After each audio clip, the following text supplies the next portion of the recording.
नमो वाहिनीयानम नमो वज्रायानम नमो सर्वसाहु।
उत्तम क्षमा मार्दव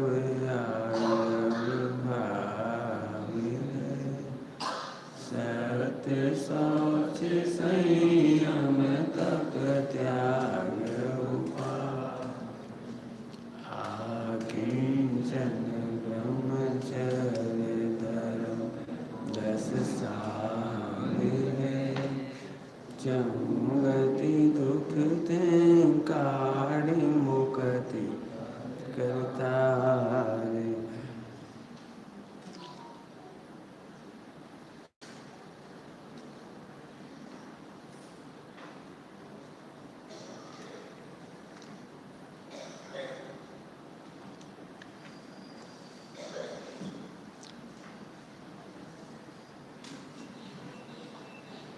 हमारे 10 लक्षण पर्व सार्थक हो गए या नहीं, ये प्रश्न आना चाहिए आज आखिरी दिन। हमने 10 लक्षण पर्व अच्छे से मनाए या नहीं, ये प्रश्न का उत्तर आना चाहिए। जो भी हमने पूजा अच्छे से की कि नहीं की, आत्मा को जाना तो नहीं जाना, जाना कि नहीं जाना, सही में जाना तो कैसे पता लग जाए सही, ऐसे एक प्रश्न है। इसमें तो कोई दो राय नहीं है। समय शिखर जी में आने वाला भले कोई भी व्यक्ति हो खुश हो गई लौटेगा, लौटेगा तो खुश ही क्यों कि प्रत्येक जीव को जितनी जितनी उसकी योग्यता थी उतना उतना आनंद आया। ऐसा तो कोई नहीं है जो दुखी होकर लौट जाए, प्रसन्न होकर ही लौटेगा वो। जो जितनी योग्यता थी उतना कुछ ना कुछ तो अच्छा हुआ ही ना, बेटर देन तो किया ही है ना आपने, बेटर देन। पहले से बेटर सोचा है, पहले से बेटर क्रिया की है, पहले से बेटर पूजा की है, जो भी जितना हो सकता था आपने किया है अपने हिसाब से। लेकिन अभी क्या कहा है, सार क्या है, आकिंचन ब्रह्मचर्य धर्म 10 सार है, सार है। अब ये तुम देख लेना, यहाँ से घर लौटोगे तो 2 चीज़ों में सार का पता लगेगा। एक तो पैसे का अट्रैक्शन कम हुआ या नहीं हुआ, भोगों का अट्रैक्शन हो, भोग का तो कम करना तुम्हारे हाथ में नहीं है। क्या बोला हमने, भोग कम करना, पैसा कम करना नहीं करना, कमाना नहीं कमाना, वो तुम्हारे हाथ में नहीं। को पुण्य का उदय हो तो और बढ़ जाए, यहाँ से जाओ पुण्य का उदय हो तो और बढ़ जाए। हो सकता है अभी तक तुम दाल रोटी खा रहे थे, अब यहाँ से जाओगे तो बादाम खाने लगोगे। ऐसा हो सकता है, कोई बड़ी बात नहीं। क्यों, ये सब उदय के खेल है। तुम इसमें तो हमारा कहना चाहिए अट्रैक्शन, एक एक शब्द नाप तोल के कह रहा हूँ, अट्रैक्शन। क्या करोगे नहीं करोगे ये मैं नहीं कह रहा हूँ, लेकिन अट्रैक्शन, अट्रैक्शन का एक मतलब समझ लो। आत्मा अच्छा लगेगा तो समझना तुम्हारी 10 लक्षण व्रत सफल होगा। आत्मा अच्छा लगेगा। ऐसे तो बहुत सारे लोग हैं, क्या बताएं पंडित जी, व्यापार करते हैं लेकिन मन नहीं लगता, खाते हैं लेकिन कुछ मन नहीं लगता, कपड़े पहनते हैं, क्या करें, घर में रह रहे। तो ऐसे लोग तो बहुत मिल जाएंगे। हमें ये नहीं चाह रहे, तुम्हें आत्मा अच्छा लगेगा, इसका नाम है भोग का अट्रैक्शन कम हो गया। फिर से बोलूं, सुनोगे? सभी लोग ध्यान से सुनना, इस शब्द जो मैं बोल रहा हूँ, जो भी शब्द बोल रहा हूँ बहुत अब गरिष्ठ होते जा रहे हैं, इतने सालों के बाद बोल रहा हूँ ना, जीवन भर के अनुभव के बाद। आत्मा अच्छा लगता है और फिर भोग अच्छे नहीं लगते, ये कहलाता है भोगों का अट्रैक्शन खत्म हो गया, कम हो गया। खत्म नहीं, कम हो गया, क्योंकि आत्मा अच्छा लगता है। कदम कदम पर ज्ञायक दिखता है, कदम कदम पर अभोक्ता दिखता है, क्रमबद्ध पर्याय देखने लगी, निश्चिंता बढ़ने लगी, इसका नाम है अट्रैक्शन कम हो गया। अब फिर से बोल रहा हूँ, लेकिन आत्मा अच्छा नहीं लगा, क्रमबद्ध पर्याय अच्छी नहीं लगी, ज्ञायक अच्छा नहीं लगा, लेकिन भोग भी अच्छे नहीं लग रहे, व्यापार भी अच्छा नहीं लग रहा, तो ये कुंठा है। किम करता विमूढ़ता है, कुंठा है, घबराहट है, नरक का भय है, चार गति का भय है, नहीं कर पाने का एक दुख लगता है, हम व्यापार कम क्यों नहीं कर पा रहे, हम खाना क्यों नहीं त्याग पा रहे, इतने लोग व्रत उपवास कर रहे हैं, हमने क्यों नहीं कर पाए, हमें भी करना है। ऐसे कुंठा हो सकती है। आत्मा अच्छा लगा तो कुंठा नहीं होगी। आपको पता है, बहुत सोच तो चलती है ना, सोच का क्या करोगे आप? जिसके पास जो बैकग्राउंड है उसकी सोच चलेगी, मेरे पास अपने बैकग्राउंड की सोच चलती है। सारे विश्व के पास सुख नहीं है, ये तो समझ में आ रहा है उन्हें। क्या कह रहा हूँ, सारे विश्व को ये तो समझ में आ रहा है कि यहाँ सुख नहीं है, लेकिन सुख कहाँ है ये नहीं समझ में आया। इतना फर्क है हम में और उनमें, और इतना फर्क होना चाहिए हमारे में और उनमें। उन्हें ये नहीं समझ में आया कि आत्मा में सुख है। सारा वर्ल्ड परेशान है, पत्नी मानती क्यों नहीं है, बच्चे मानते क्यों नहीं है, देश मानता क्यों नहीं है, नौकर हमारे मानते क्यों नहीं, बॉस हमारा मानता क्यों नहीं, सब परेशान है इससे।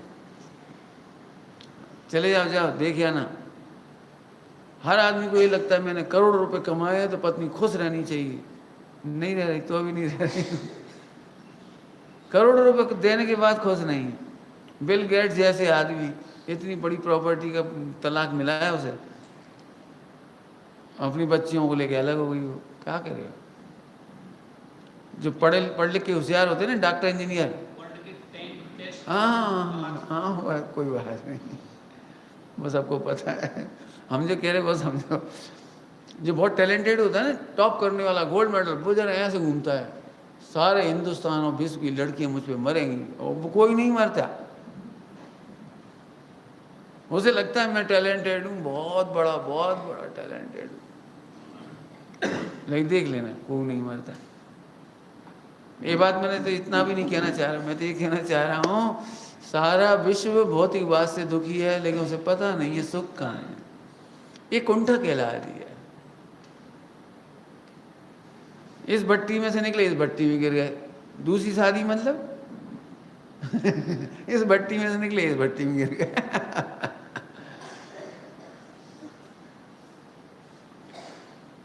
हाँ हाँ, तो 10 लक्षण धर्म का ये सार होना चाहिए। आकिंचन ब्रह्मचर्य, कल कह दिया, जितना कहना था, अनावश्यक कमाने के चक्कर में मत पड़ना, तो आय पुण्य के होता है तो आए, हम उसके लिए ना रहें, बस हम उसके लिए ना जिए। अब इतना बड़ा कारोबार, अरे इतना बड़ा कारोबार कम हो जाएगा, हमारा क्या लगेगा, हमारा क्या ले लेगा? हमारा आनंद चला गया तो आनंद काल में अवसर नहीं आएगा, आनंद लेने का अवसर आनंद काल में नहीं आएगा, हम अपना आनंद नहीं छोड़ सकते।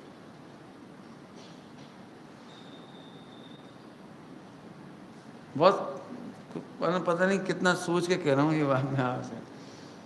मैं तो अपने आप को ही देख के कहता हूँ, मैं समय उतना ही फैलाते हैं जितना समेट ले। पता नहीं आप लोगों को इस बात का अनुभव होगा, वैसे तो हो सकता है, कोई बड़ी बात नहीं है जी। हाट होती है, हाट में मसाले की दुकान लेके आते हैं सब। अब कोई कपड़े की दुकान लाता है, कोई जूते की, सब लाते हैं ना। लेकिन जिस दिन ज़्यादा पानी बरसने की संभावना हो कछु हो तो उतनी घुलत, ताकि जल्दी से समेट लें। देखा तो जूते की दुकान वाला क्या करता है, पूरी चप्पल निकालता है, पूरी डब्बा में से निकाल के जूता चप्पल टांगना, रे रखना लाना, लेकिन उसे पता है आज पानी गिरेगा, तो उतना ही खोलता है जिसे समेट लेगा। उतना ही माल लेके चलता है घर से, जितना बिकेगा। नहीं बिकेगा कहाँ फायदा, ले जाओ, इतना पानी बरस रहा है, क्या बहुत कम लोग आएंगे यार। नहीं आज तो बहुत बड़ा मेला है, तो फिर ज़्यादा लेके आता है। अब तो समझ गए सारा, उतना फैलाओ उपयोग जितना झट समेट लो, समाधि मरण करना हो तो। ठीक है, ये इसको मैंने आकिंचन कहा, धर्म 10 सार में से आकिंचन। आप ब्रह्मचर्य, उसकी चर्चा अब अपन करेंगे। आत्मा अच्छा लगता है, उसका आनंद आने लगा, ये ब्रह्मचर्य है। आज हम ब्रह्मचर्य के नाम पे वो वाली बातें नहीं बता रहे। अभी तक 30-40 साल में मैंने बहुत सुनाया है, इसलिए उन्हें रिपीट नहीं करना है मुझे। मैंने बहुत कुछ कहा है, जिन्हें थोड़े से भी अब्रह्म की समस्या हो, प्रॉब्लम हो, उत्तम ब्रह्मचर्य के बारे में बहुत विस्तार से जानना हो, तो उन्हें पिछले 30-40 साल में जो मैंने प्रवचन किए हैं, अलग अलग समय पर अलग अलग विषय उठाए मैंने। इस समय मैं बहुत संतुष्ट हूँ, मुझे अब कोई विषय उठाने की इच्छा नहीं हो रही। मैंने सील बाढ़ की बहुत प्रचार किया है।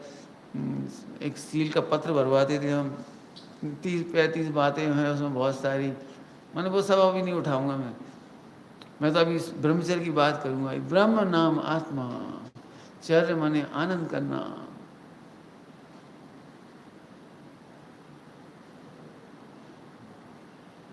ब्रह्मचर्य, चर्य समझते, चर्य बहुत बढ़िया शब्द है, लेकिन हम लोग जनरली उसको समझते नहीं है, तो बुरा भी लगता है थोड़ा सा। पता है, गाय घास चरती है, चरती है मतलब कभी तुमने देखा है कूड़ती है? आदमी कूड़ता है, गाय चरती है। चरने का मतलब समझ गया थोड़ा सा? गाय बहुत हरी हरी घास हो, बड़े आनंद पूर्वक चबा चबा के आराम से खाती, खूब चरती है। ये चर है ना, संस्कृत का मूल है आनंद, उसी से निकला है चर्या। भाई तुम्हारी चर्या क्या चीज है तो बता। अर्थात चर्या का मतलब समझते, दिनचर्या, एक नाम भी सुना है दिनचर्या, अर्थात दिन भर आनंद करने का टाइम टेबल।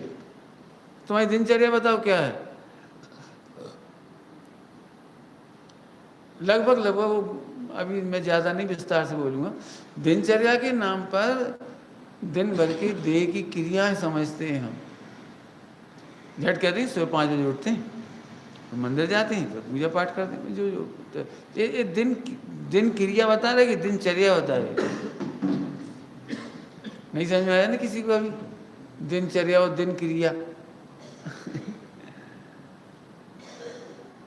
क्या बताएं भैया? 5 बजे उठ जाता हूँ, फिर मंदिर जाता हूँ, जब जल्दी जल्दी पूजा करता हूँ। तो तुम क्रिया बता रहे, चर्या कब बता रहे? चर्या माने तो आनंद होता है। दिनचर्या, चर्या तो आनंद का नाम है। यदि आपको आनंद नहीं है तो वो दिनचर्या नहीं है। क्या कहा? चलो भैया प्रवचन सुन ले रहे, अब कहा करें, अंतिम दिन है, आओ, तो फिर चर्या कहाँ भाई? ठीक है, क्रिया हो गई, कौन सी? प्रवचन में बैठ गए, आज विधान सुन लिया भैया, बहुत बढ़िया, बहुत अच्छा, ठीक है। आनंद आनंद आनंद, ऐसा बहुत आनंद आया। देखो बोल दूं, अभी जो आनंद आया है वो तो मिथ्या, वो तो मन का सहाय का था, मिथ्या का आनंद था, आनंद नहीं था। मान लो संगीत बिगड़ जाता तो तुम्हें कितना आनंद आता? वो ये लोग ढंग से नहीं गा रहे होते, तुम्हें कितना आनंद आता? बोलो। और एन टाइम पे आके जाने कहाँ चला गया आकाश, जाने सब बिगाड़ दो, तो आनंद कहाँ रहा? और ये मत जो भी सब अपने अपने लगा लेना। सुनो, आनंद तब ही आ सकता है जब हमारी समस्याओं के समाधान मिल जाए। ठीक है, आए अब वापस चले जाएंगे उन्हीं समस्याओं में। क्या कह रहे, 10 दिन की पैरोल खत्म। पैरोल पैरोल समझते हो? अब पंडित जी क्या बताएं, अब जा रहे, वही दुकान, वही फैक्ट्री, वही पत्नी, वही पत्नी, यही बच्चा, निभाएंगे, अब क्या करें, निभ रहे। तो फिर आनंद कहाँ हुआ? मजा तो तब आना चाहिए जब 10 लक्षण पर्व के बाद में तुम्हें जीवन जीने की कला मिल गई। पंडित साहब, आत्मा नहीं पाया हमने, अपनी सास के साथ रहने की विधि पा ली हमने। मैं आत्मा, सास बहू हुई नहीं, वो सास दिखेगी नहीं, मैं बहू दिखूंगी नहीं, अब प्रॉब्लम खत्म हो गई, मजा आ गया। ये है आनंद, ये है आनंद। पंडित साहब, पहले भी व्यापार था, अब भी है, होता तो उदय प्रमाण है, लेकिन पहले हमें बहुत दुखी रहते थे। अब हमें इस बार हमने प्रतिज्ञा कर ली, यहाँ से जाएंगे, उदय को उदय प्रमाण देखेंगे, ज्ञान को ज्ञान उदय में देखेंगे, ज्ञान में ज्ञान का उदय देखेंगे, बाहर पोतगल का है वो, हम क्या करेंगे। पंडित सही कह रहे, इस बार आनंद आ गया, रहे चाहे अभी जाए। हमने तो सोच लिया, माने नहीं माने अपना कहने का फर्ज है, बस खत्म। ये है आनंद। आनंद समझ गए? समस्याओं के समाधान यदि मिल गए तो सचमुच आनंद है, और हम उसी को ब्रह्मचर्य कहेंगे। ध्यान रखना, अभी हम उसी को ब्रह्मचर्य कहेंगे, आनंद ही नहीं आया तो ब्रह्मचर्य कहाँ होगा। आत्मा को जानने के बाद अब हम, ओ एक परमाणु मात्र मेरा नहीं, हम काय को छाती पीट रहे। सगे भैया से यहाँ से चल रहा है 10 साल से, पंडित साहब ने तो जाते से अब सोच लिया, यदि उसका पुण्य का उदय हो तो हम तो सब करने तैयार है, ले लो भैया, अच्छे से रहो, बस खत्म, अच्छे से रहेंगे। अब नहीं होगा उसका पुण्य का उदय तो भी तुम जबरदस्ती नहीं कर पाओगे। कई बार महिलाओं की बातें सुनी, महिलाओं की, उन्हें समझ में भी आ जाती है, लेकिन वो रावण जैसा एक कसाई आ जाती है, फिर लोग क्या कहेंगे, जीत करके लौटाऊंगा सीता। बस अब आ गए, इतना सा वाक्य नहीं सुनना चाहिए। हाँ झुक गई, चूड़ियाँ पहन ली, जी नहीं सुनना चाहता आदमी। हाँ भैया पहन ली। स्वामी जी को तीक पे चढ़ाते थे, स्वामी जी को तीक पे। श्वेतांबर लोग बहुत राउंड लगाते थे। जैसे जो राउंड नहीं लगाता था मैं, उपग्रह और नक्षत्र। ऐसे गुरुदेव के बहुत राउंड लगाते थे, कैसे ही तो ये चर्चा करें, तो बहुत फिर उल्टा सीधा लिख देते थे अखबारों में, हार गया, चोर है, वो क्या कहलाता है, वो चूहा है, फला है, ऐसे ऐसी बहुत गंदी गंदी बातें गुरुदेव को मैंने इस तरह से छापते थे ताकि कोई उनके पास जाए ही नहीं, बातें नहीं करता है, आगम विरुद्ध है, द्रोही है, धर्मद्रोही है, जो नहीं बहुत बहुत बार। तो फिर गुरुदेव कोई बताते थे कि देखो साहब आपके बारे में ऐसा कहा है, हाँ सही कहा है, सही कहा है, कोई बात नहीं भैया, तुम ही बिल्ली बने रहो, हम चूहा ही अच्छी।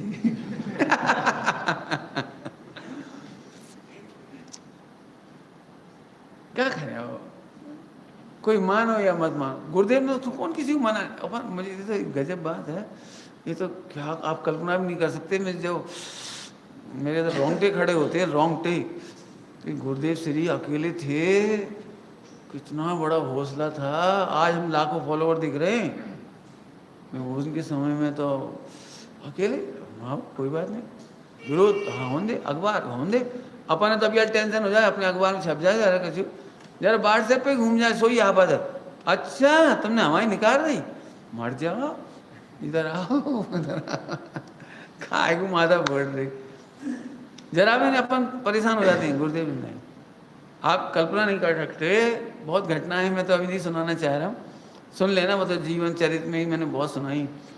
गुरुदेव श्री ने जीवन में ना तो स्वयं मुकदमा किया और ना अपने फॉलोवर्स को मुकदमा करने की अनुमति दी, अनुमति नहीं दी खुद ने। गुरुदेव ने कभी किसी को मित्र पक्ष के खिलाफ नहीं कहा। कैसे झूठ बोलते हैं, पहले अनुमति दे देते हैं, फिर बाद में बदल जाते हैं, बदल जाओ कोई दिक्कत नहीं, वस्तु स्वरूप के परिणाम में कोई अचंबा नहीं, कोई अचंबा नहीं, किसी ने गलत नहीं किया, अन्याय नहीं हो सकता। यदि आप सत्य पर हो, सत्य मार्ग पर हो, ध्यान से सुनना सभी लोग, बहुत अच्छा डायलॉग बताना है मुझे। अक्सर आपको भी ये शिकायत होती होगी, जब हम सत्य मार्ग पर हैं तो हम क्यों सुने। समझ गए प्रश्न, समझ गए?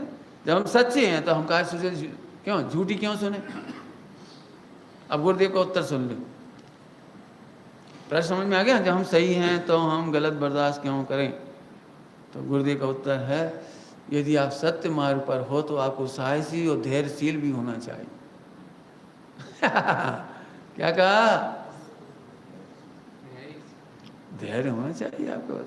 सीता सत्य मार्ग पर थी, क्यों क्या नहीं सहा, कितने साल, क्यों एक आध घंटा, एक आध महीना, एक आध साल, क्यों कितने साल? सीता निर्दोष होने पर भी कलंक लग गया, तो कितने दिन के लिए, कितने दिन बता सकते हो? कितने दिन अनुमान लगा बेटे, कितने साल, कितने महीने?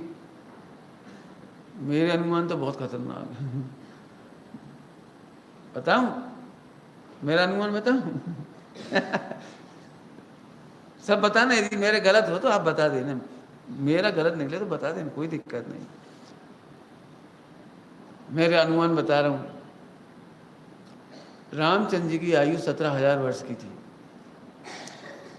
अभी तक हमारे आगम में मान्य परंपराओं के अनुसार 1/4 लाइफ कुमार काल होता है। 1/4 आदिनाथ भगवान से देख के ले लो, और इधर नेमिनाथ भगवान की भी 300 वर्ष की आयु थी, तो 100 साल के बाद उनको, माने राजुल वाला जो प्रसंग हो 100 साल बाद का है। तो 2 बता दिए, ऐसे और भी मिल जाएंगे आपको। अब इनके पुत्र लवकुश हुए, यदि हम मान लें इनकी भी 15-17 हजार वर्ष की आयु होगी, तो कुमार काल कितना बड़ा होगा? 4,000 वर्ष का तो कम से कम मान लो, और भी कम मान लो, चलो 2,500 ही मान लो, तो 2,500 कम होते हैं? 2,500 समझ रहे? महावीर भगवान को गए हुए 2,500 वर्ष हो गए। सीता अपने पुत्रों के साथ कम से कम मान लो 3-4 हजार वर्ष कैसे रही होगी पति के विरह में, कैसे रही होगी उस समाज में जिस नगर में होगी। भले किसी ने रख लिया, राजा ने धर्म बहन बना लिया, सब बात है, लेकिन महिलाएं तो महिलाएं होती हैं। इतना बड़ा वनवास होगा, नाना प्रकार की बातें हो सकती हैं, आप कल्पना नहीं कर सकते, सीधी सीधी होती होंगी। धन्य है वह सीता। यदि हम सत्य पर हैं तो हमें साहस भी होना चाहिए और धैर्य भी होना चाहिए, और बिल्कुल यही सत्य साहस तुम्हारा मोक्ष मार्ग में मुनि बनने पर काम आएगा। लोग तो कहेंगे पंडित साहब आपकी बदनामी होती है, तो मैं बिल्कुल परेशान नहीं होता, मुझे यही चीज़ मजा देती है। यदि मैं सत्य मार्ग पर हूँ तो मुझे साहसी होना चाहिए, धैर्यशील होना चाहिए, परेशान नहीं होना चाहिए। तुमने ऐसा कैसे कह दिया, बिना पूछे कैसे कह दिया, मर जाओगे, तुमने पाप बांध लिया। अरे नहीं भैया, कुछ नहीं। बताओ विश्व में ऐसा कौन है जिसके बारे में लोगों ने अज्ञान अवस्था में कल्पनाएं नहीं की? बताओ ऐसा कौन है? आदिनाथ भगवान के बारे में कल्पनाएं नहीं की थी? आदिनाथ भगवान के समय में, कौन से काल में? तीसरे काल में। कभी मत सोचना हमारे बारे में लोग ऐसा क्यों सोचते हैं। मेरे को तो इसका उत्तर मिल गया। मिल गया, तब तो आनंद करके रह पा रहे हैं। मुझे किसी को समाधान नहीं देना, केवल हाँ क्या करना है, बोलो बेटे, साहसी बन करके धैर्यशील बने रहो बस। किसी को उत्तर मत दो, अच्छी भाषा में बोलो, बढ़िया सेठ सुदर्शन बनो। नो रिप्लाई, सेठ सुदर्शन, नो रिप्लाई, कोई रिप्लाई नहीं। कितना धैर्य, कितना धैर्य, फांसी चढ़ा दे, चढ़ा, चेहरे पे कोई रिएक्शन नहीं। यदि इस देह का काल पूरा हो गया हो तो आज फांसी कंप्लीट हो जाएगी, नहीं होगा तो हम मोक्ष मार्ग में चले जाएंगे। क्या धैर्य, ऐसा नहीं बदनामी हो रही, झूठी झूठी हो रही, लोग घर घर में बातें कर रहे ये सारी मैंने भी बहुत सुना है, समाज में रहते तो सुनते तो हम भी खनिया थाना में विद्यालय चला था, मैं उसकी छोटी सी बात बता रहा हूँ। मुश्किल से सड़क पर दो लोग बातें करते हैं और हमारे पास तक रिपोर्ट आती है पूरे गांव में हल्ला है। हमने कहा भैया पहले हम नाम बता दिए कौन कौन का हल्ला कर रहा है। यदि आप सत्य नीति पर हो स्कूल चलाने के मामले में तो मेरे से पूछे तो मैं कहता हूँ उनसे कह दो स्कूल में से नाम निकाल लियो। ऐसा पहले वो तो सब निकाल ले जाएंगे। अरे यहाँ से कैसे निकाल ले जाएंगे? देखना तुमने भी ऐसी सुना होगा, 2-4 आदमी भी बात नहीं करती। महिलाएं कैसे बोलती है पता है? घर में आके पूरे मंदिर में हल्ला है, तुमने ऐसी कहा है कही। अब भाषा मंदिर में कहे तो पूरे मंदिर में तुम्हारी बहू ही थी ध्रुव वही चर्चा का विषय थी। माँ को भगवान नहीं थी, पूजा पाठ नहीं थी, कच्ची नहीं था। मैंने बहुत जांच पड़ताल करके देखी, लेकिन 2 व्यक्ति 4 व्यक्ति भी कोई बात कहते हैं और घबराने वाले लोग जब कहते वो पूरी दुनिया कह रही। मैं कहता हूँ भैया सारी दुनिया भी अपोज करे ने, बाई दबे करे, नहीं करती मैं मानता हूँ, करे तो भी आप अपनी नीति से नहीं बदलो।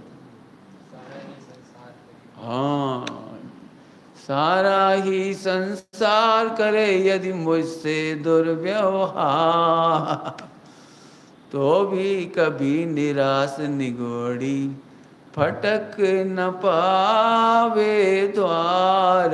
मुझे है स्वामी उस बल की दरकार। इसका नाम है निर्णय।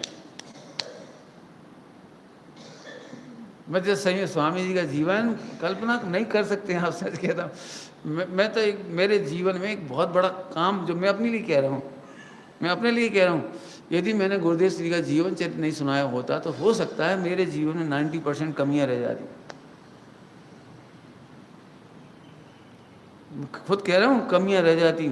मैंने जब मैं गुरुदेव का जीवन चरित्र कहा है ना, तो कहा तो तुमने सुना है केवल, लेकिन उसके पहले जो तैयारी हुई है, जो पूरे शोध हुआ है, उस पर जो दिमाग लगा है, मैंने उसको जो देखा है वो गजब। इसलिए वो कहने में जान आई। स्टोरी थोड़ी सुनाई है, इसके बाद मेरे पास और ऑफर आए, आप इनका भी कहो। मैं नहीं कह पाऊंगा क्योंकि मैं कथावाचक नहीं हूँ। वो तो संयोग की बात है कि मुझे गुरुदेव श्री का जीवन चरित्र कहने का प्रसंग बन गया, लेकिन मैंने उससे बहुत सीखा। आइए अपन ब्रह्मचर्य की बात करेंगे थोड़ा। परम ब्रह्म अमलान,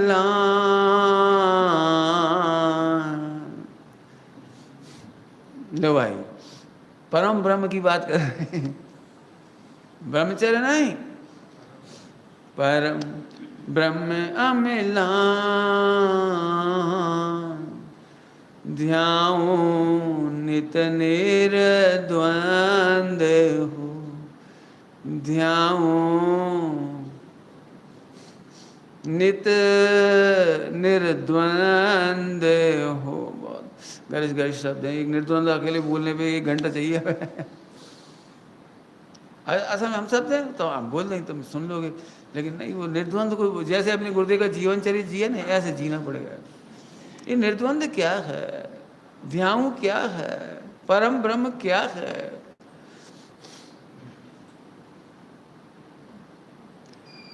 अम्लान क्या है? अम्लान अब इन सबके जवाब एक ही साथ देते।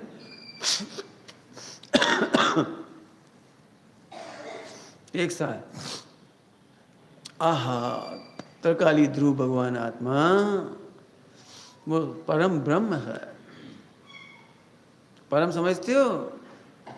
इससे दूसरा कोई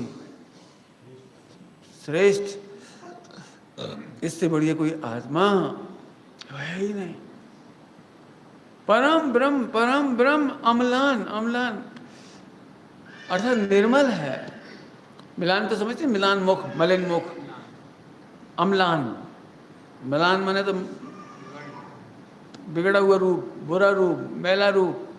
अम्लान अर्थात निर्दोष भगवान आत्मा। अब देखो मैं सही कह रहा हूँ, शब्द ही कह सकता हूँ मैं तो फिलहाल मुझे तो फिर इच्छा हो रही है कि एक शब्द पे एक घंटा ही बोलूँ तभी मेरे को मैंने तसल्ली मिलेगी। लेकिन फिलहाल तो आप ही करना मेहनत, अब आप होमवर्क करना, हम क्या करें। परम ब्रह्म अम्लान का मतलब सुनो, शब्द नहीं है परम ब्रह्म, ये अनुभूति है। तुम्हें लगना चाहिए परम ब्रह्म है, अनुभूति तुम्हें फील होना चाहिए ये परम ब्रह्म है। अभी बहुत मेहनत लगेगी इसमें। तो फिर हमें कैसे लगेगा ये परम ब्रह्म, कि निर्णय करने वाले को निर्णय करो, स्वाध्याय इसी के लिए तो है। बताओ आत्मा में क्या कमी है, बोलो, तुम बता दो। नहीं पंडित जी, आपकी आत्मा में कोई कमी नहीं है, हमारी आत्मा में बहुत कमी है। क्या कमी है बोलो। अब लिख लो तुम अपने जो जो परेशानियों से परेशान हो। अब हमसे सुनोगे तुम सब अपनी परेशानी लिख लो, जो जो लिखना है, जो जो तुमने पाप किए, जो जो तुमने जो जो किए वो सब लिख लो। अब हम कह रहे तुम्हारा आत्मा इन्हें मिटाने में समर्थ है, इसलिए वो परम ब्रह्म है। तुम्हें अनंत भगवान के पास नहीं जाना पड़ेगा तुम्हारे दोष मिटाने के लिए, दुख मिटाने के लिए, कसाय मिटाने के लिए, तुम्हारे कुशील मिटाने के लिए, पापाचार मिटाने के लिए तुम्हें कहीं भगवान के पास नहीं जाना पड़ेगा। तुम्हारा परम ब्रह्म है, परम ब्रह्म। अब बोलो कितने कितने महिमा आनी चाहिए। एक सरल दृष्टांत दूं, सरल दृष्टांत। आपके घर में हल्दी है, हल्दी हाँ हाँ है, रोज खाते हैं, तो रोज खाते हैं। तो सच्ची घटना है डॉक्टर के पास गए, हमें कैंसर हो गया, तो इसका क्या करें। अरे तुम आगाह हो गए, तुम्हारी चुटकी भर हल्दी गर्म पानी से भांक लिया करो सुबह सुबह, सही हो जाएगी 6 महीना में। क्यों, किसी को भरोसा है? नहीं ना भरोसा। और ये सच्ची बात है, जबकि वो तो हमारे घर में पहले से ही खा था। अरे यही तो दिक्कत है तो तुम्हें समझ में नहीं आ रही। एंटीसेप्टिक होने से समस्त रोग प्रतिरोधक है उसमें। आप तो कोई एलोपैथी दे दो तो मरो एलोपैथी खा के, हम खा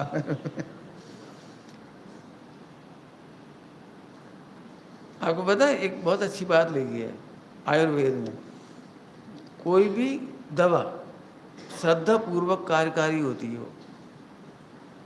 कर्णानियों की भाषा में कहें, कर्णानियों की भाषा में तो उसका संक्रमण, अपकर्षण, उत्कर्षण तब होता है जब आपके परिणाम अच्छे हों।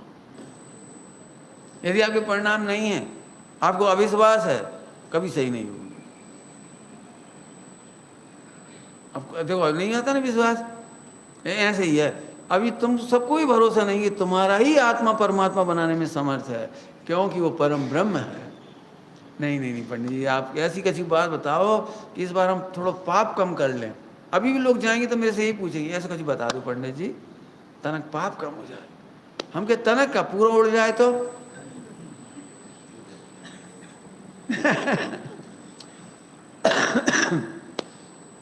प्रभु तू परम ब्रह्म नहीं समझ पा रही, हमें ये समझाना है। हल्दी का दृष्टांत देके तुम परम ब्रह्म है। तो एक बात बताओ पंडित जी, अब कुतर तो हो ही सकता है, कुतर के थे हम, कुतर के क्या दे रहे थे पंडित जी। यदि इतना अच्छा आत्मा है तो फिर अनादिकाल से रुल काहे रहे, फिर अभी तक इतना पाप क्यों कर लिया हमने। हाँ, उसका उत्तर लिखा है 6 डाला जी में, भूले आपको, बस हो गया। इतनी सी रामायण, इतनी सी रामायण है। तुम भूले थे, नहीं भूले तो फिर पाप करके बता दो। चलो अपने परमात्मा को देखने के बाद तुम पाप करके बता देना, जाओ। एक शर्त लेना है, तुम अपने को परमात्मा अनुभव करोगे, इसके बाद पाप करके बताओ कि साहब अपने को परमात्मा अनुभव करने वाले तो 96 शादी करते हैं। तो कौन से ग्रंथ में लिखा है 96 शादी करना अपराध है? अपराध नहीं पंडित जी, शादी करना अपराध नहीं है। हमने कब कहा अपराध है? कर्म के उदय का खेल है वो।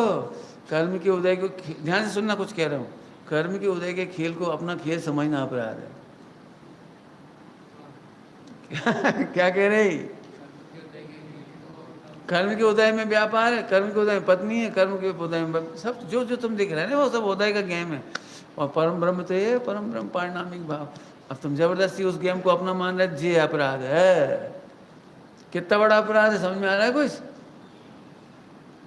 व्यापार को अपना व्यापार मानना तुम्हारी नजर में कोई पाप ही नहीं लग रहा होगा। क्यों? अपनी पत्नी को अपनी मानना कोई अपराध है? कि भाई तुम शरीर की तरफ से देख रहे हो इसलिए तुम्हें नहीं समझ में आएगी ये बात। हम कहें कर्म के उदय में मिली हुई संयोग में पत्नी, उसे अपनी पत्नी मानना मिथ्यात्व नाम का अपराध है। कौन सा अपराध? अच्छा हमारी नहीं, अरे सब शरीर मान के पूछ रहे कि कहां से पूछ रहे हो? कर्मोदय की सामग्री तुम्हारी कैसे हो गई? कर्मोदय की सामग्री सब जगह लगा लो, तो मंदिर पूजा पाठ व्रत उपवास लगाओ। पंडित जी व्यापार तो हमने ही किया, तुम माने आत्मा कि ये आसमान जाति द्रव्य पर्याय, हिसाब लगाओ, घोटाला मत करो। तो इसमें क्या अपराध हो गया? अपराध का मतलब होता है दुखी होना, ध्यान रखना। एक अपराध तो वही होता है जो तुम समझते हो, एक अपराध माने दुखी होना। तुम प्रसन्न नहीं हो सकते। कैसे प्रसन्न नहीं हो सकते बोलो? बोलूँ एक सरल दृष्टांत, बहुत सरल दृष्टांत दूँ, सुनोगे? मैं जितनी बातें बता रहा हूँ इसे मल्टीपल करते जाएगा तो समझ में आएंगी आपको बात है। देखो एक मोहल्ले में एक लड़का एक लड़की रहती, एक मोहल्ला में रहती। लड़की का सिर दुखा तो लड़के का काय का उदय है? नहीं सुना कुछ है? कोई उदय नहीं। अब सुनो, उन्हीं दोनों के माँ बाप ने मिलकर, चौथे काल जैसा दोनों के माँ बाप ने मिलकर उनकी सगाई करा दी। अब लड़की का सिर दुखा तो किसका पाप का उदय? अरे बोलो। अब लड़का ओ क्या बताएं भाई साहब, बहुत चिंता है, वो रात भर नहीं सो पा रही, उसको सिर दर्द है। कहते तू तो सो जा।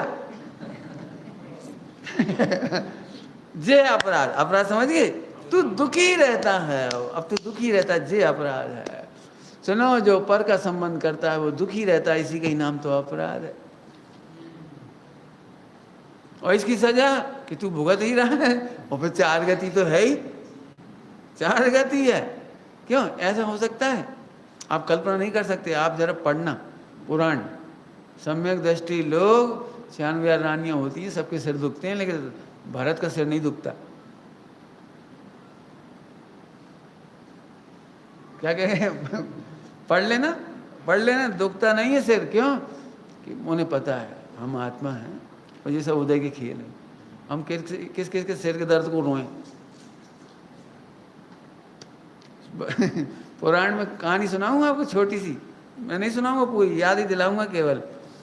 जिन्होंने प्रद्युम्न चरित पढ़ा होगा, प्रद्युम्न चरित, पांडव पुराण वगैरह पढ़ा होगा, कृष्ण महाराज की पटरानी थी सत्य मामा और वो तुम्हारी क्या नाम है, रुक्मणी। ज़्यादा लंबा तो मुझे याद नहीं, लेकिन 16 साल तक का तो अपन बता ही सकते हैं। शादी होने के 16 साल बाद तक दोनों एक दूसरे की गला काट प्रतिस्पर्धा, समझते हो? गला काट, बिल्कुल। माने ऐसा नहीं कि उनके अंदर ही अंदर चलती थी, वो कृष्ण महाराज को भी बताती थी। अच्छा, अब नई शादी क्या हो गई तुम्हारी रुक्मणी से, तुम उसी के पास जाती हो? नहीं, उसने तुम्हारे पास ही भेजा है। आके सो गए। सो अब कस्तूरी वो पान था, उनके पान ही लिखते हैं उसको, वो तांबुल। सो वो आ गए भावरे, उसके ऊपर बैठे। अच्छा, हमें नहीं दे रहे, वहाँ के लाजे ले जा रहे, रुक्मणी के लाजे। झाड़ निकाल के चुपचाप और घाट के पूरे लगा लिया। फिर बोली, क्यों जी कैसी लगती हूँ? कैसी लगती है? कब आती हो? छिपा के ले जाती हो, उसके लिए आज हमने लगा लिए वो। ये तुमने लगा लिया, वो तो रुक्मणी की जूठन थी। अब समझ गए? मैंने कृष्ण को बताती होंगी ये सब बातें, लेकिन अब क्या कर, कृष्ण मस्त रहते, तुम्हारी तुम भुगतो। कोई मीटिंग नहीं करेंगे हम, कोई नहीं समझाएंगे, तुम दोनों मरो। अब आपको समझ आ रहा है? ज्ञानी पुरुष कर्म के उदय की सामग्री को अपनी सामग्री नहीं मानकर ऐसे प्रसन्न रहते हैं, तब 96,000 में टिके। तब इतने 60,000 पुत्र जो होते हैं तुम्हारे, टेंशन नहीं लेते कर्म के उदय की सामग्री की। ये भेद विज्ञान का कमाल है। सुन, तुम अपने आत्मा को जानोगे तो ऐसे सुखी हो जाओगे, और यदि तुम अभी भी आत्मा को नहीं जानोगे तो घर जाके सब दुखी हो जाओगे। क्या बताएं पंडित जी, कर्मोदय, तुम कर्मोदय की लगती कहाँ तुम्हें? क्यों, सही बता ना, क्यों, कौन की सामग्री लगती तुम्हें? हमारी नौकरी, हमारा पैसा, हमारी पत्नी, हमारे बच्चे, हमने खूब दिमाग लगाओ, खूब, फिर ऐसे कर दिया बिल्कुल, बहुत बढ़िया। तब तुम्हारे दिमाग से ही तो चल रहा है सारी दुनिया। तो इसका नाम है परम ब्रह्म अम्लान। अब समझ आएगी आप? सुनो, ऐसी आत्मा को जानने वाला मलिन नहीं होता। ध्याओ नित नेर द्वंद्व, ध्याओ, अब ये ध्यान माने निर्णय करने के बाद अब ध्यान ऑटोमेटिक हो गया। ध्यान में नहीं लगाना है, ऑटोमेटिक निर्णय हो गया तो ध्यान में चलेगा, और निर्द्वंद हो गया। फिर आगे क्या कह रही? ब्रह्मचर्य सुख खान, पूर्ण होए आनंदमय, पूर्ण होए आनंदमय, अनंत काल के लिए पूरा हो जाएगा। ब्रह्मचर्य सुख खान। अभी इसका अर्थ करने में तो बहुत समय चाहिए है, अभी 2-3 मिनट जब तक मैं बताने की कोशिश करता हूँ बस, और तो क्या कर सकती। ब्रह्मचर्य सुख खान, सुख खान, जैसे हम कहते हैं ब्रह्मचर्य सुख खान, बहुत कंफ्यूजन हो जाता है। सुख अब कैसे होता है सुख? क्यों ब्रह्मचर्य में सुख कैसे होता है? बड़ा आनंद आ रहा है, सुख की खान है, खान, वहां में खान में से सुख निकल रहा है। अब जैसे सब क्या कहें, खान कहने का मतलब ये नहीं है कहीं खदान है और वहां से सुख निकल रहा है, ऐसा कुछ नहीं। सुख की खान का मतलब है जो अपने को आत्मा जानते हैं उन्हें विश्व में कोई दुख नहीं होता, इसका नाम सुख की खान है। कैसे नहीं होता? तुम बता तो चलो कैसे हो, तुम्हें दुख कैसे होता? हम अभी सुख सिद्ध करेंगे, चलो बोलो।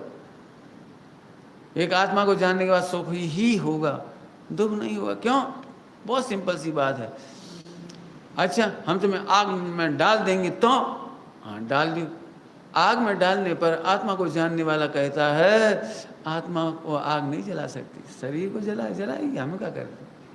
अब जे है सुख की खान, आप शरीर को जला सकती हो, हम दे मिला के दो। हाँ, देव कैसे दोगे? हमें मारो, जब जाने हमें मारो। जे तो जे हम थोड़ी हैं, जे तो तुम्हें ही पता होना चाहिए। यदि अभी देह छूट जाए, मैंने आत्मा चली जाए, अर्थात हम चले जाएं, इसे तो तुम अंतर्मूर्ति में राख के ढेर में बदल दोगे। हमें छू के बताओ जब जा रहे हैं। अब ये है सुख, सुख की खान। हम तुम्हें रोटी नहीं देंगे, हम रोटी नहीं देंगे, मत। तो मर गए तो कौन मरेगा? पहले आत्मा को सेंटर में रख के बताओ। रखा? आत्मा को जानने वाले नरक में भी दुखी नहीं होते। क्या बोला? आत्मा को जानने वाले नरक में भी दुखी नहीं होती, और जो आत्मा को नहीं जानते वे स्वर्ग में भी सुखी नहीं होते। अब इसका अर्थ तो पंडित साहब ने सिखाया था, सबको याद होगा। छेड़ा लगी पहली ढाल, कब आई तिल तिल करे दे के खंड, साफ साफ तो लिख रहा है दे के खंड। अब जो दे अपने को मान रहा है वो मरता है, रोता है भैया। क्यों? कितना सुनाते हैं, तुम्हें डराते होंगे ना, अभी नरक जाओगे बेटा, पिलाएगो और जलाएगो, मारेगो, सताएगा। अरे किसको? प्रश्न तो है किसको? मैं सुरक्षित आत्मा हूँ, बस ये सुख की खान है। सुख की खान समझ गए? निपट गए कहा। थोड़ा कहा अभी तो कुछ नहीं कहा, समय हो गया। आज वैसे ही अपनी गाड़ी आधा घंटा लेट चल रही, इसलिए अब यही विराम लेते हैं, विचार करना हो, विचार करने के लिए बहुत दे दिया, होमवर्क कर लेना। दियो दियो, अभी देना, दियो दियो। मैं तो बल्कि गिरनार जी का भी बहुत जोरदार कार्यक्रम आप कर रहे हैं, गिरनार जी का भी कितनी तारीख से है ना, 21, 15 से 21 नवंबर आप लोग पधारोगी, सब लोग बुक करा दिया होगा, नई बुकिंग तो शायद नहीं ले रहे होंगे लेकिन मैं तो ये कह रहा हूँ, ये मेले हैं, मेले हैं। अब यार यहाँ पे 17 तारीख से 21 तारीख तक बड़नगर से 200 लोग आ रहे हैं, फिर 1 अक्टूबर से अपने मुजफ्फरनगर से प्रद्युम्न कुमार जी, राजेंद्र कुमार जी, फिर 200-400-500 लोग आ रहे हैं मैंने खूब मेले हैं। और 18 तारीख से हेमंत भाई गांधी आ रहे हैं सोनगढ़ वाली, कुल मिलाकर के ये है। अब हमें तो ये कह रहे तुम्हें ईर्षा होना चाहिए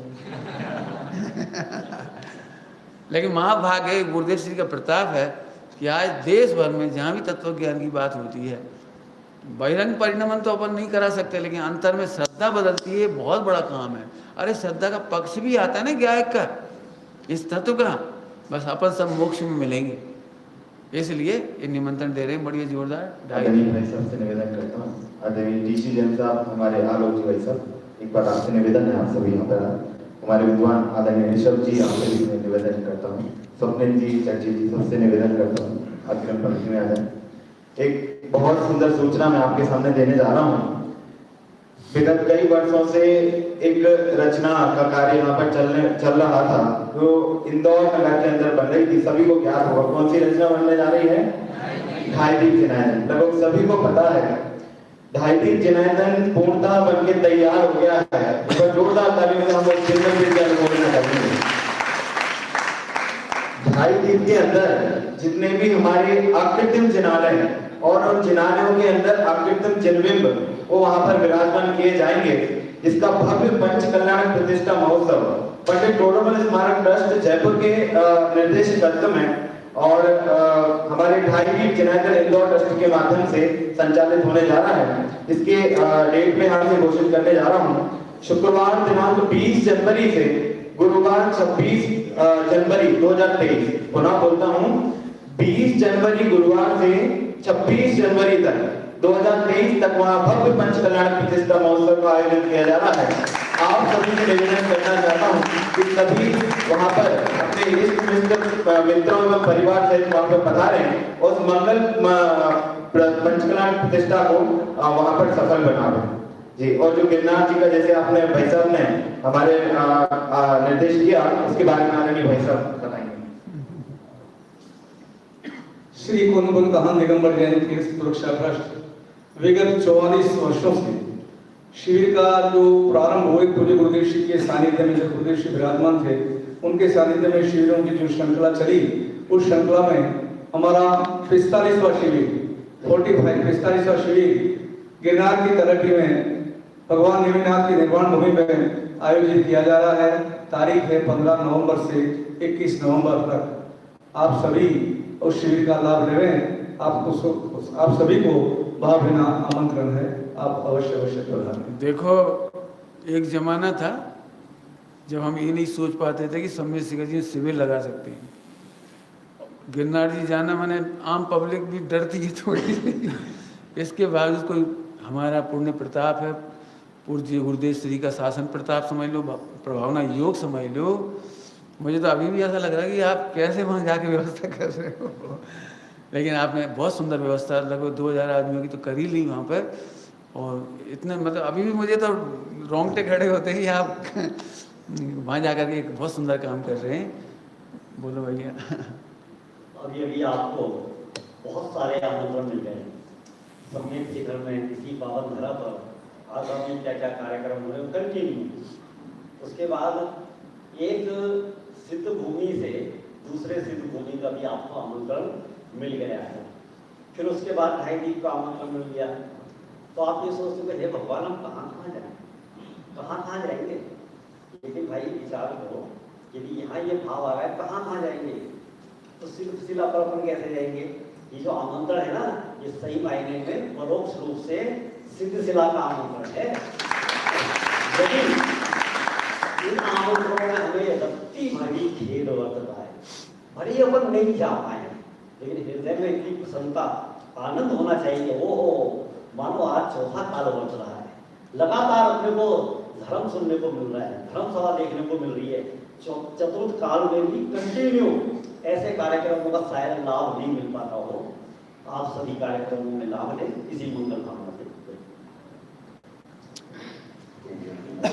गुरुदेव जी